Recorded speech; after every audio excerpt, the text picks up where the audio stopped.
Not long after the New Year's dawning, an event is held in the castle of a great lord.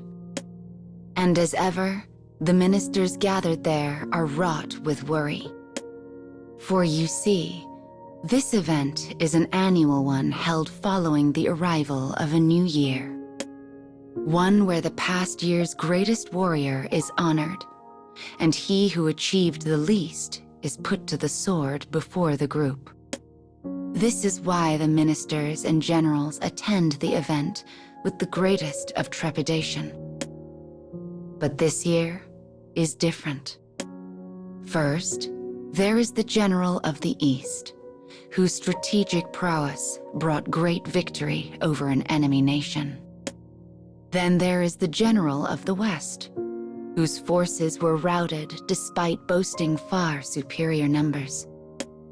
The results speak for themselves. There can be no room for the vanquished in this land. As the ministers engage in heated debate, the two generals remain silent. Then the castle lord makes his entrance and begins to speak of the rewards and punishments to be handed out this day. The ministers seem almost uninterested.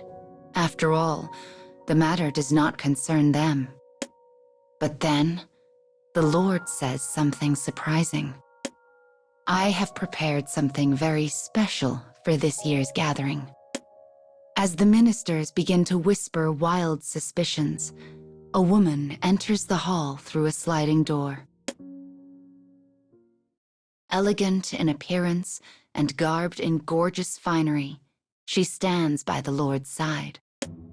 In her hand, she holds a single sword. Its scabbard is an exquisite thing, inlaid with the shells of pearls. The sight of it causes the ministers to furrow their brows in even greater concern. None among their number know her true face. But even the most elderly of the ministers are taken by her beauty, their eyes hungrily savoring every inch of her form.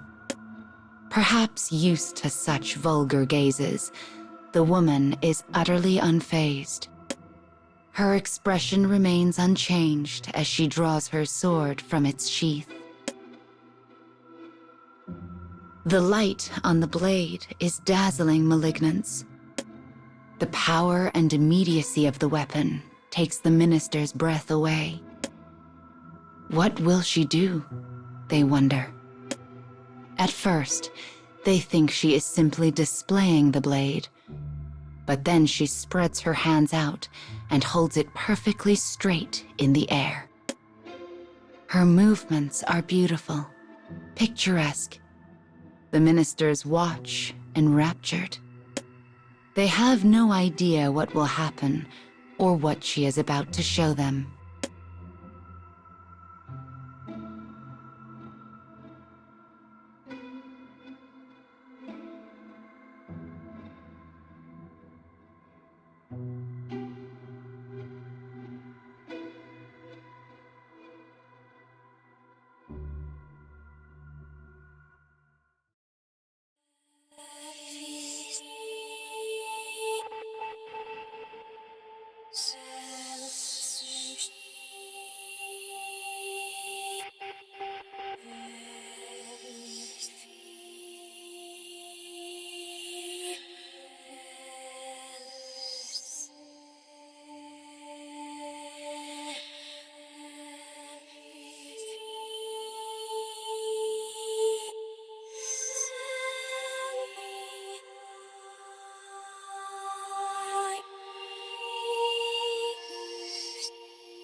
From their seats, the ministers gaze up at the woman. The Lord beside her speaks freely and easily, a fan with a splendid design in his hand. May the savage spirit in this blade cut down the unworthy this year. But the Lord's words do not reach the minister's ears. For the woman's slightest movements now command their rapt attention. Slowly, elegantly, she begins to dance. Her blade flutters as she weaves to and fro around the men in the room. Each time she passes, the fragrant aroma of aloes wood engages their senses. Despite how firmly her feet land on the tatami, the straw makes not a sound. She is graceful, flawless, perfection. Her sword flickers as it glides through the air. There are no words to describe such a sight. None present have ever seen its like. As she approaches the general from the east, the man who so recently achieved great victory, her movements become even more exquisite. Graceful hands, an arresting stare, the slight pink of a tongue that scarcely emerges from between crimson lips. The Eastern general grins widely, his spirits high. The ministers understand this to be a reward meant singularly for him. All present are jealous of how close the general is permitted to come to the woman's absolute beauty. And that is why no one notices. Not at first.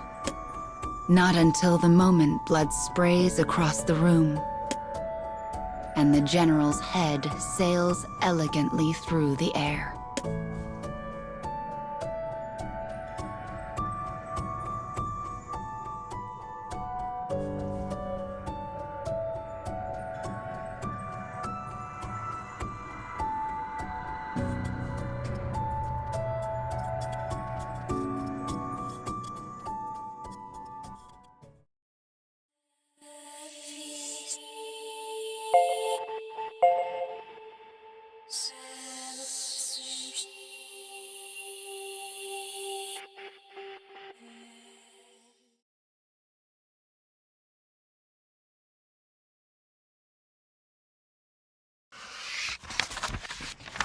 As blood flows onto the tatami, the general's body crumples into a heap.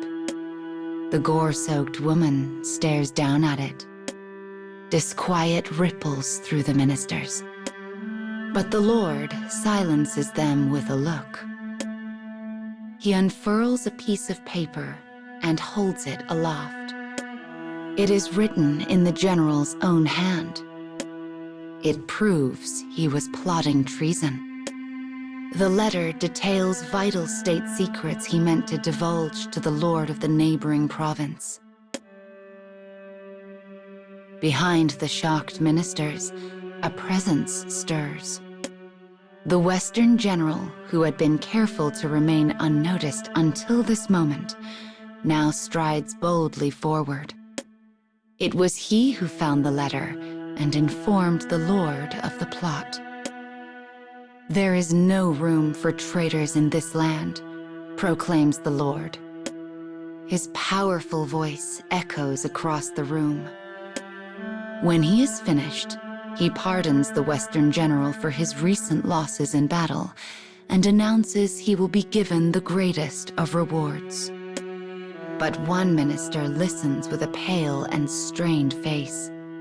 Despite his best efforts, a smile begins to curl across his lips.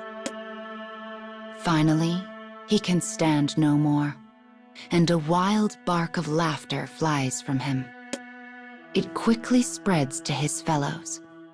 Within moments, the room is filled with wild, roaring laughter. Memory has finally returned to the ministers. Their lord had long been rumored to own a terrifying beast that has never been defeated in battle.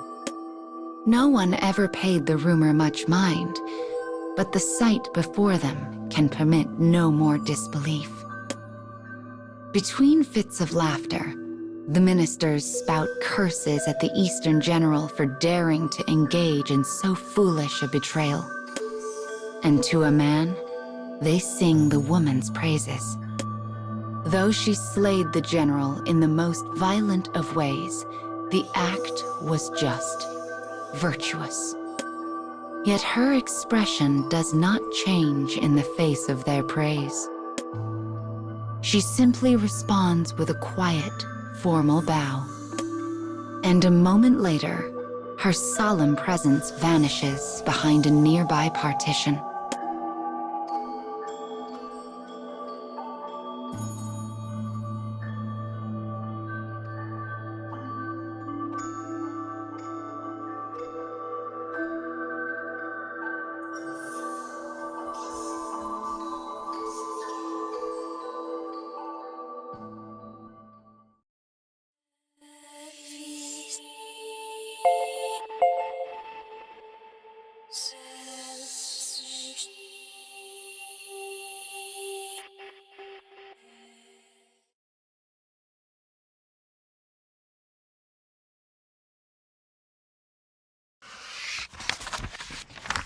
Her task complete, the woman recalls her orders.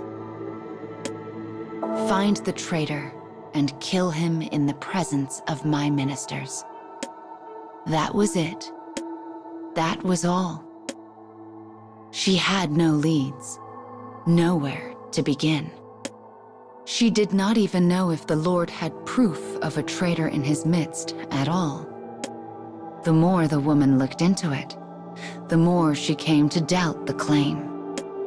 But then, she finally grasped the truth of the matter. Her Lord was creating the situation, one where she would be forced to kill a traitor. That was the purpose of the assignment, no more and no less. Knowing this, she developed a scenario and approached her Lord. He grinned as she whispered her accusation into his ear. She had accurately read between the lines. The woman had understood perfectly and continued preparations to match her scenario.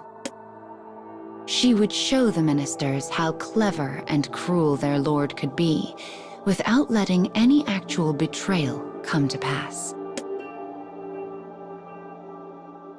And having now beheaded the Eastern general, she embarks upon the final stage of her plan. She will put an end to the man who has no stomach for battle, the man who would never scheme against his lord because he lacked the mettle to even consider it. That is the Western general, a man who thinks far too highly of himself. It is not a difficult job. And yet, the woman hesitates. She thinks of her lord and his keen, sharp mind. What if a day comes when he feels she has begun to shine too brightly? Will she be able to accept his decision? Will she stand by as he seizes the spotlight back by whatever violent ends he sees fit? Or will she resist? She ponders this. She follows orders. She ends lives. She does not choose when or who or why. The mission alone drives her actions. This is what makes her an assassin without peer. So long as she follows this path, it is unlikely she will ever have to set her blade against her lord. But what if she has no choice but to cut him down to save her own life? It would mark the first time she had ever killed to ensure her own survival. How would I do it if the moment ever came to pass? She wonders. The room is dark. The inky black reminds her of her own heart, and she imagines the shining arc of a blade piercing it. How interesting. A vague smile crosses her face like flickering candlelight, vanishing as quickly as it arrived. When it is gone, she slips her katana into its sheath and quietly leaves the room.